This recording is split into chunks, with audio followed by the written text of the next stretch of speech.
सभापती महोदय काय 100 पोलीस साध्या वेशातले चौथ्या माळ्यावर, म्हणजे ही मोगलाई आहे का?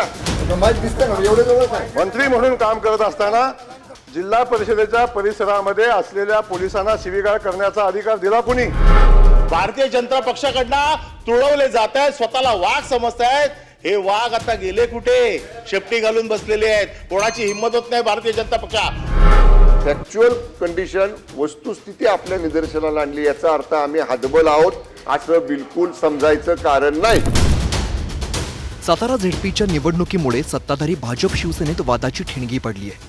हातातोंडाशी आलेली सत्ता भाजपनं हिसकावून घेतल्यामुळे सत्ताधारी शिवसेनेचा चांगलाच तिळपापड झालाय. त्यामुळे आरोप प्रत्यारोपांना चांगलीच धार आलेली होती.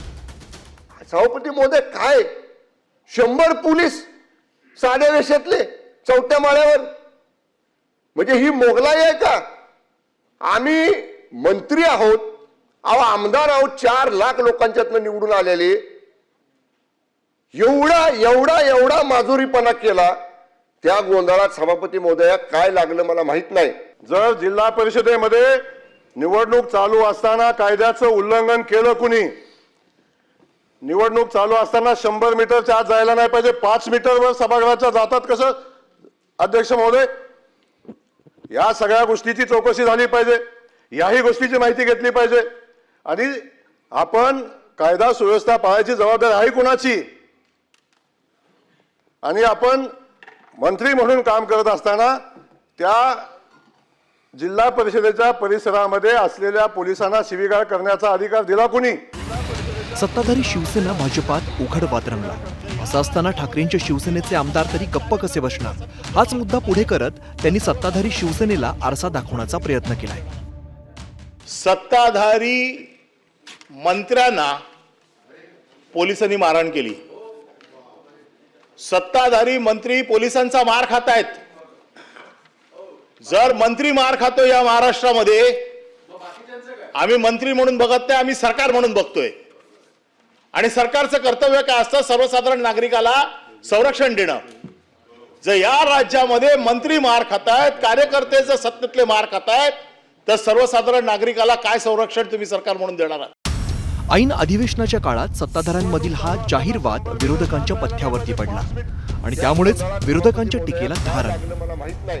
या राज्यामध्ये मंत्री मार खातायत आणि एवढी वाईट परिस्थिती आहे मंत्र्यांची, भारतीय जनता पक्षाचं नाव घ्यायला घाबरतायत. कोण पोलीस? पोलिसाची हिंमत होते. पोलीस हे प्यादे, आणि पोलीस हे प्यादे. या पोलीस मारतो तुम्हाला आणि तुम्ही मूग गिळून गप्प बसताय. कुठे गेला तुमचा स्वाभिमान? कुठे गेला तुमची बंडखोरी वृत्ती? आणि मला वाईट तर वाटतं, राष्ट्रवादीने देखील मार खाल्लाय. म्हणजे फक्त शिवसेनेनेच मार खाल्ला नाही, राष्ट्रवादीने मार खाल्लाय. जो तुम्ही निर्णय त्यावेळेला घेतला, तुम्ही दोघे बाहेर पडा सत्तेत ना, मग कळेल. पण आज भारतीय जनता पक्ष तुम्हाला चिरडून काढतेय आणि तुम्ही भारतीय जनता पक्षाचं नाव घ्यायला देखील घाबरताय. भारतीय जनता पक्षाकडनं तुळवले जात आहेत, स्वतःला वाघ समजतायत. हे वाघ आता गेले कुठे? शेपटी घालून बसलेले आहेत. कोणाची हिंमत होत नाही भारतीय जनता पक्षा. 4 वर्षांपूर्वी एकनाथ शिंदेच्या नेतृत्वाखाली शिवसेनेत बंड झालं आणि भाजपाच्या साथीने शिंदेच्या नेतृत्वातील शिवसेना सत्तेत आली. पण आता सातारा जिल्हा परिषदेची सत्ता वादाचं कारण ठरली आहे. त्यावरून दोन्ही शिवसेनेत सामना रंगल्याचं पाहायला मिळत आहे. आता त्या युतीमध्ये काही कटू अनुभव कालच्यासारखे आम्हाला आले, हा भाग सोडा. त्याची योग्य व्यासपीठावरती आम्ही दखल मागू, योग्य व्यासपीठावरती ते दुरुस्त सुद्धा होतील. पण असं बोलण्यामुळं अशा पद्धतीनं कुठेही तुम्ही आम्हाला डिवचायचा प्रयत्न करू नका. माझं एवढंच म्हणणं आहे, फॅक्च्युअल कंडिशन वस्तुस्थिती आपल्या निदर्शनाला आणली, याचा अर्थ आम्ही हतबल आहोत असं बिलकुल समजायचं कारण नाही. रायगड, छत्रपती संभाजीनगर आणि आता सातारा जिल्हा परिषद निवडणुकीवरून शिवसेना आणि भाजपात कुरघोडीचं राजकारण रंगलंय. शिवसेना आणि भाजपाचा हा वाद म्हणजे तुझं माझं जमेना आणि तुझ्या विना कर्मेना अशी अवस्था झाली आहे. नरेश बोबाटेसह ब्युरो रिपोर्ट, न्यूज 18 मराठी.